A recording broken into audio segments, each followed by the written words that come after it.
Для меня это вообще очень неожиданный сам такой вопрос, постановка этого вопроса абсолютно неожиданна, потому что только или абсолютно не понимающие сути этого закона или что они там принимают, или же целенаправленно это такая акция на уничтожение абхазской государственности и, естественно, полной ассимиляции народа. Одно с другим напрямую связано.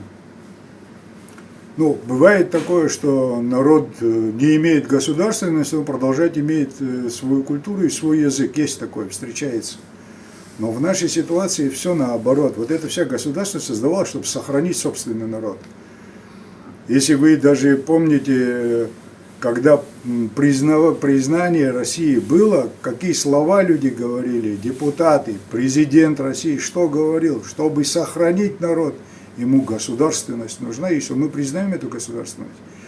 И теперь нам предлагают такой вариант, переселение сюда огромного количества людей, по-любому им придется потом дать гражданство, и мы окажемся как бы в корабле, которыми ни веслами не управляем, ни парусом не управляем, ни рулем не управляем.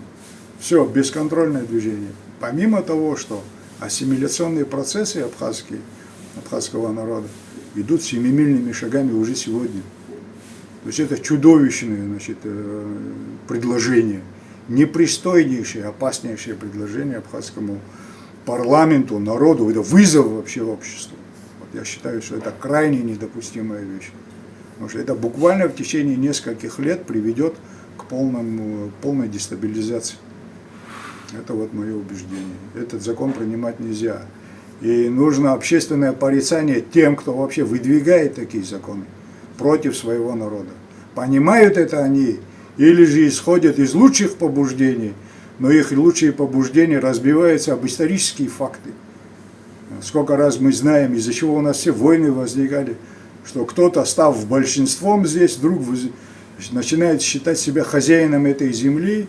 Это с V века нашей эры, даже есть документы, если кто-то знает хоть немножко историю, восстание абазгов и апсилов, это начало 6 век, это описано все.